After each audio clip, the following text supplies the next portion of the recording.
Hello, welcome to Easton News. This is Abbie Kitchenham. And Jack Ryan. Today is Friday, February 10th, 2023. The Foundry Street and Norton Avenue water main replacement project began the week of February 6, 2023, and will continue through the spring of 2023. Work involves replacing the existing water mains on Foundry Street from Old Foundry Street to Norton Avenue and on Norton Avenue from Foundry Street to Old Foundry Street. Work will begin on Foundry Street from 7 a.m. to 4 p.m. Monday through Friday, weather permitting. 2 lanes of traffic will be maintained where possible, but residents and motorists should be prepared for intermittent lane closures during working hours. If you have any questions, please contact the DPW at 508-230-0800. The deadline to obtain nomination papers for the annual town election is Wednesday, March 1st at 5 p.m. The election calendar with candidate deadlines, the positions on the ballot, and a complete candidate packet are available on the town's website. 2023 dog licenses are now available online. To license online, search by dog ID or enter your last name, street name, and/or dog name. Residents will only be able to use online dog licensing services if the rabies certificate that is on file in the town clerk's office is current at the time of licensing. To update your rabies certificate on file, please email a copy to town clerk's office at easton.ma.us and allow a few business days for internal processing before attempting to license online.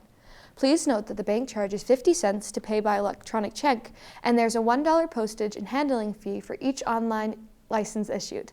Dog licenses and tags will be mailed directly to you. The Easton Water Division has installed a self-service water filling station to provide water with levels of PFAS6 below 20 nanograms per liter to those in sensitive subgroups. That's pregnant or nursing women, infants, and people diagnosed by their healthcare provider to have a compromised immune system, as well as other concerned residents. The filtration station is located on the side of the Water Division building at 417 Bay Road. The station can fill water containers up to 5 gallons. The Are You OK? Free telephone calling service provides peace of mind for both the individual and their family.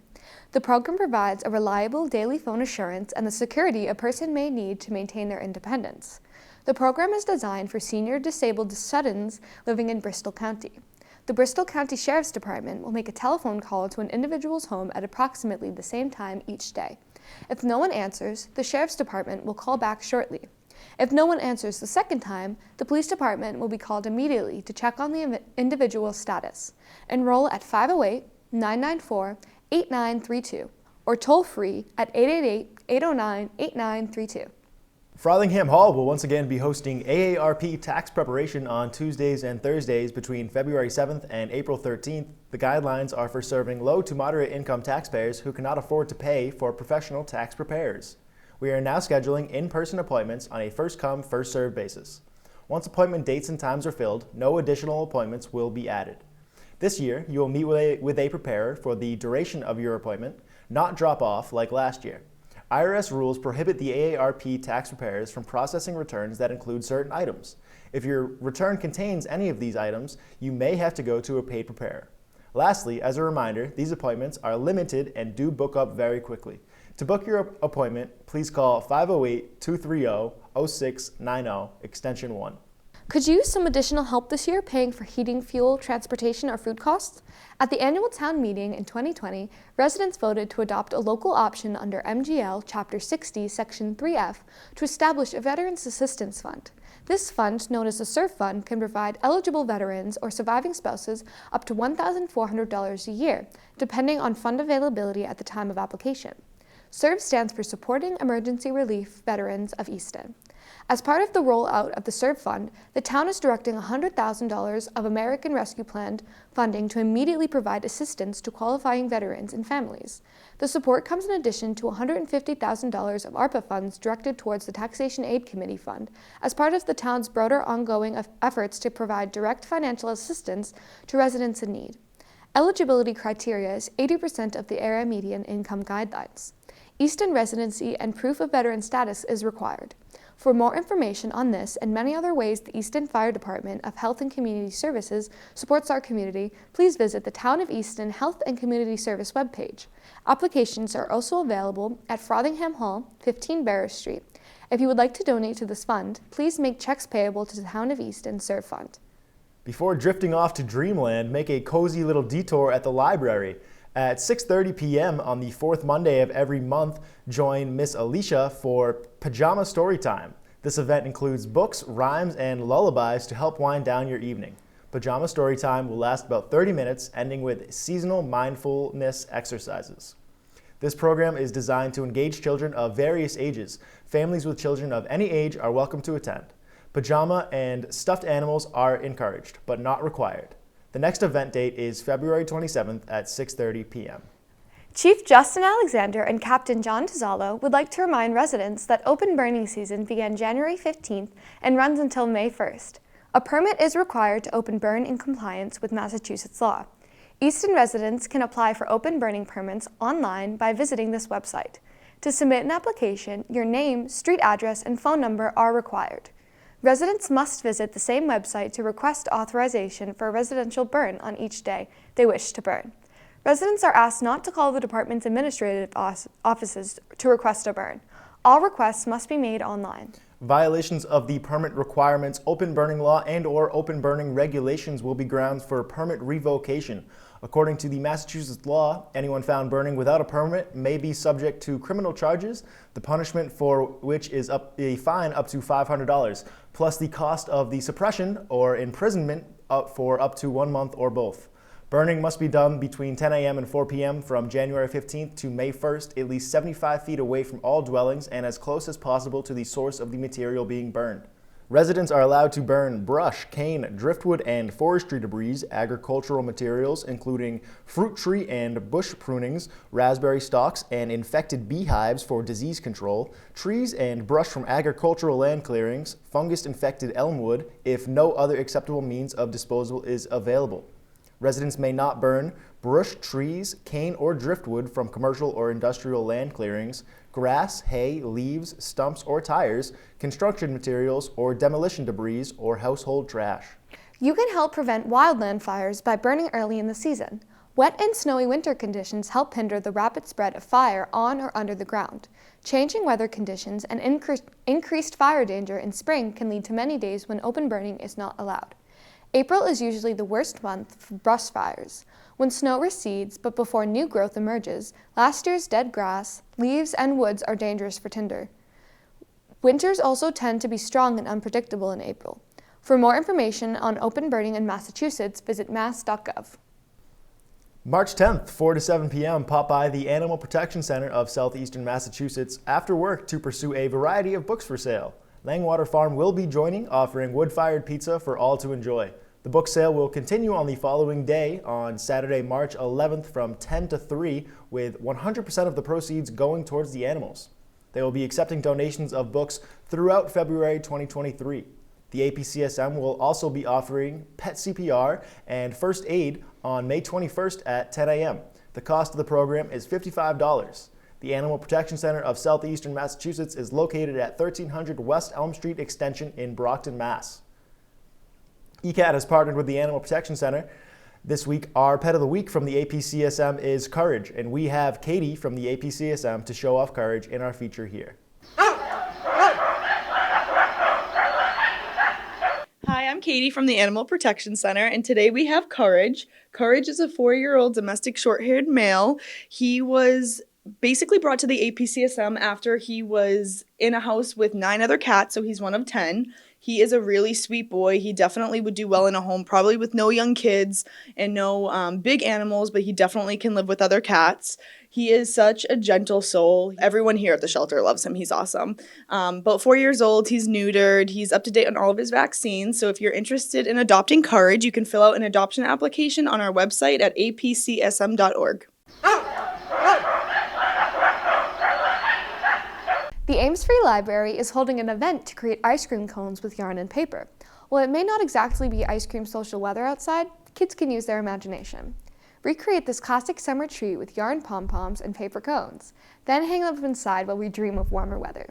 Kids ages 8 through 12 are invited to register beginning Friday, February 10th at 9 a.m. Creating pom-poms requires careful attention to detail. Parents, please be prepared to lend your child a helping hand or two if needed. The Ames Free Library has Zoom Writers Group. The Zoom Writing Group is a friendly group of new and experienced adult writers from all genres. They meet twice a month on the second and fourth Monday of every month from 3 to 4:30 p.m. to discuss writing, read what they are working on, and to give each other support and feedback. Each meeting they have is about 15 minutes free write based on a prompt and a short discussion on some element of the writing. To find out how to join our next Zoom meeting, contact Beverly at beverly.post@comcast.net. If you love beading or if you're interested in a meditative act of creation, head on over to the library's beater group. Their goal is to have endless fun while learning new techniques and sharing tips and resources. Classes normally take place on the third Monday of every month from 6 to 7 p.m. at the Queesit House. However, due to the President's Day holiday, February meetings will take place on Monday, February 27th. Meetings are free and open to all. If you have any questions, email Jerry at freres1981@yahoo.com. The Ames Free Library has Dungeons and Dragons Club. Teens, do you want to learn how to play Dungeons and Dragons? Do you want to make new friends and have lots of fun? Well, join the Dungeon Master Clarence from 5:30 to 7:30 every other Tuesday beginning February 7th, 2023 in the Queesit House for the new Dungeons and Dragons Club. All you need to bring is a notebook or some paper, a pen or a pencil, and a set of dice and your imagination. No registration is required. The Ames Free Library Wiggleworms meets every Tuesday at 10:30 a.m. Best for mobile toddlers. Wiggleworms features songs, rhymes, and a story or two to keep the little ones engaged.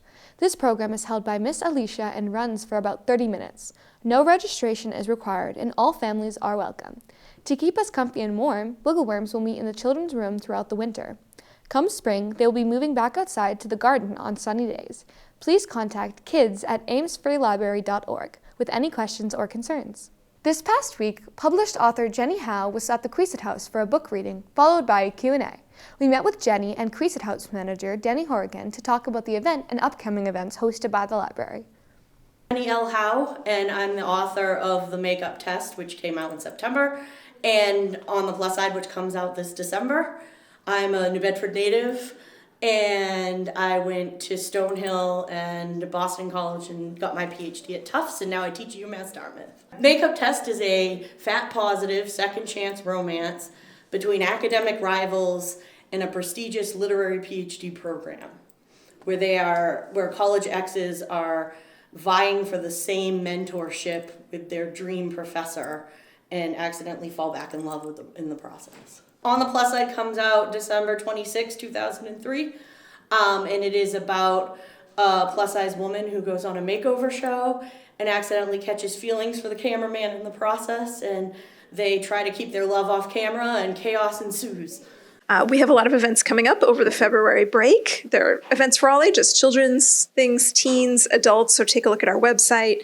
If you don't get our newsletter, you can sign up for that, Facebook page and other social medias. Talk about all of the upcoming programs. Right now, we are putting the final touches on a program that would be next Monday, which is the 13th, 6:15 here at Queesit House, which would be local musicians who want to come do a sort of music circle. So people who singer-songwriters who might have written a song and want to come perform it, test it out in front of a small audience here. And then an open mic if we've got time in which anybody can come participate. Just 2 or 3 songs or 10 minutes. Mildly amplified or acoustic. We're not going to have a lot of loud music, but we hope people will join us for that event coming up. So check that all out. Visit our website and you'll see all these activities there posted. Tuesday, February 14th from 10 a.m. to 10:45 a.m., the Children's Museum in Easton is holding Tuesday Studio, Celery Heart Prints, where students can make art from the produce aisle. February 15th from 10 a.m. to 10:45 is Exploring Music at the Children's Museum in Easton. Miss Kerry leads this popular drop-in and introduces toddlers and their caregiver to various styles of music through singing, rhythm making, and dramatic interpretation. Classes fill up quickly and start promptly, so please plan accordingly. Learn more at cmeaston.org. Easton Community Access Television is holding our filmmaking workshop for middle school students on February break. February 20th through February 24th from 10 a.m. to 12 p.m., middle school students work together to create an original film that will air on ECAT.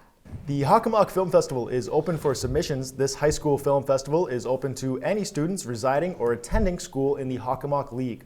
A competition-based film festival, the Hockomock Film Festival encourages students to be creative, have fun, and to work collaboratively while creating unique films. The Hockomock Film Festival was originally founded in 2002 as the Easton Film Festival. The founders recognized that there was a broader opportunity and reconstituted it to include 13 neighboring towns of the Hockomock League. These towns are Canton, Easton, Foxborough, Franklin, Mansfield, Milford, Norfolk, North Attleboro, Plainville, Sharon, Stoughton, Taunton, and Wrentham. Festival categories include drama, documentary, and PSA. Submissions to the festival are due May 19th, and an award ceremony will be held June 9th. The Hockomock Film Festival is an Easton Community Access television production and is supported in part by a grant from the Canton, Stoughton, Sharon, Franklin, and Mansfield Cultural Councils. Local agencies which are supported by the Mass Cultural Council, a state agency. All are welcome to attend the Sweetheart Dance at the Holy Cross Church in Easton. Holy Cross Church brochure says that desserts and dancing in the Holy Cross Great Room. All families are welcome, fathers and daughters, mothers and sons, caregivers, couples, and grandparents. Let's have some Valentine's fun. The Shoveltown Brewery will be having live music with an acoustic duo, Mac and Lindsay, on February 11th from 7 to 10 p.m. Sunday, February 19th at the Borderland State Park is the Owl Prowl program. From 5 p.m. to 6:30 p.m., meet at the Visitor Center. Pre-registration is required. Discover the owls that can be found in New England. Learn some owl calls and then take a 1 to 2 mile hike to try and hear and maybe see an owl or two. After the program, they will have an owl pellet discretion activity available inside the Visitor Center. Dress for the weather. Space is very limited. Borderland State Park has an upcoming 1 mile walk. February 23rd is Stonewall Secrets. Curious about the stone walls that crisscross the forests of New England? Learn who made these stone walls on a moderately paced 1 mile walk on a hilly and rocky route. 8 a.m. to 4 p.m., stop by the Newcomb Visitor Center at Borderland State Park to learn about the Ames family and the construction of the Borderland estate through a series of photographs. This is a self-guided tour. To learn more about the Borderland State Park events, call 508-238-6566 or email borderland.park@state.ma.us. Now we send it to Adam Carreiro for the upcoming 7-day weather forecast. Here's your weekly 7-day forecast. Friday's temperature is going to be near record high, possible record breaking, then drops down during the weekend, but still above average temperature and stays that way throughout the week. Showers will come in Sunday night and linger Monday morning, but possible clouds for the evening. It clears out for Valentine's Day and another possible rainstorm midweek. The week overall will be above average temperature, a drastic difference from last week's weekend. I'm Adam Carreiro, and this is your weekly 7-day weather forecast. The town of Easton would like to share plans to provide trauma-informed support services for community members seeking resources after this weekend's traumatic event. The town of Easton has partnered with the Riverside Community Care to provide support services to community members in the wake of an officer-involved shooting that occurred in the town on Sunday, February 5th. Riverside Community Cafe Care Services will be available to community members on a walk-in basis at the Frothingham Hall Community Center, 15 Barrows Street on Wednesday, February 8th from 10 a.m. to 4 p.m. and Thursday, February 9th from 3 p.m. to 8 p.m. No pre-registration or appointment is required. Participation is confidential and the services are available to community members at no cost. There is no need of mental health services, and resources can also call 988 to research trained counselors and receive 24/7 immediate and confidential help. More information is available at www.988lifeline.org. Do you want to learn how to decorate cakes or cupcakes? Join Carabeth of the Carabeth Creation in the Basics of Cake Decorating, Buttercream 101 at Frippery Crafters Collective and Studio. This class will teach you the basics to create an amazing dessert from items baked at home or even store-bought baked goods. Carabeth has been decorating cakes since her grandmother taught her at age 6, perfecting her skills over the last 30 years, including teaching at Joann's and getting Wilton certified. In this intensive 4-hour class, you'll receive all the supplies needed with instructions on how to use them. Learn how to make buttercream frosting and be taught basic piping and coloring skills. At the end of the class, you will have 4 cupcakes you decorated yourself to take home. Class will be held Sunday, February 26th, 10 a.m. to 2 p.m. with a maximum of 10 people. Learn more at frippery.us. Now we send it to Joe Taft with the ECAT Weekly Sports Wrap-Up. Hello and welcome to your weekly ECAT Sports Recap. My name is Joseph Taft. OA Boys Hockey hosted North Attleboro on February 4th. It was a hard-fought battle. North Attleboro pulled away in the second quarter, but OA was able to cut the lead to 1. But due to a few unlucky turns, they couldn't get over North Attleboro. The Tigers fell to the Red Rocketeers 5-3. On the 8th, OA traveled to Attleboro to face the Bombardiers. OA got back on track, defeating Attleboro 5-0. This was Brandon Burke's first career shutout. Matt Lyons scored his first varsity goal. Other goals came from Andrew Livingstone, Sean Teahan, Sean McCarthy, and Jack Perrin. Oliver Ames Gymnastics celebrated their seniors on the 4th, taking on Bridgewater Raynham. Katie Bobanikis nailed the beam and bars with 9.0s and a 9.2 on vault. But OA wasn't able to get the win, losing this one 142.5 to 137.4. Despite the loss, OA was able to finish atop their division, winning the Davenport Championship. Congrats, girls. OA girls basketball hosted the Black Knights on the 3rd. OA's offense clicked into gear right from the start, scoring 34 points in the first half to go up by 19. Stoughton scored 24 in the second half, but the Tigers held on to the big lead until the final whistle, winning 60-39. Sarah Hilliard helped the Tigers get off to a good start, scoring 9 of the team's 15 in the first. She finished with 13. Cameron Durba also added 7 of her 14 in the first half. OA also got 10 points from Avery Gamble and 7 from Cadence Durba. On the 7th, they traveled to Mansfield to take on the Hornets. Mansfield opened the game with 6 points to take an 11-9 lead. Sarah Hilliard had 5 points to help OA stay within 2. Tigers cut the lead in half in the second. Cadence Durba buried a pair of threes while Avery Gamble added 3 more points. Cameron Durba had 13 of her team-high 18, and Gamble had 8 of her 11 in the second half to try and keep the Tigers afloat, but OA was unable to get over Mansfield, losing 57-45. The OA boys basketball team was in Stoughton on the 3rd and faced the Black Knights. It was a back-and-forth battle as teams alternated having the lead in the first 3 quarters. The Tigers then broke that pattern, held their fourth quarter lead, and were victorious in this one, 56-52. Cole Craffey finished with 17, Nick Asioff with 14, and Chris Elias had 13. They then hosted division-leading Mansfield on the 7th. The Hornets started on a 12-0 run and built a decent lead early, but the Tigers clawed back into this one and got within 5 at the break, 42-37. With the word upset on everyone's mind, it was Craffey who caught fire in the second, hitting 4 of his 7 threes in the quarter, while Jake Willard added 2 more and Jacob Locke sank 1, resulting in a 26-point quarter. Craffey finished with a career-high 28 points, while freshman Soren Lalonga added 10, but Mansfield was able to put out the fire in the fourth and pull away for the win, 74-60 over Oliver Ames. I'm Joseph Taft, and this has been your weekly ECAT Sports Recap. Have a good one, everybody.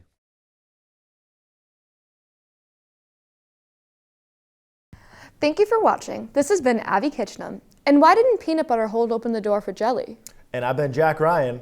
It was already ajar. Thank you for watching Easton News.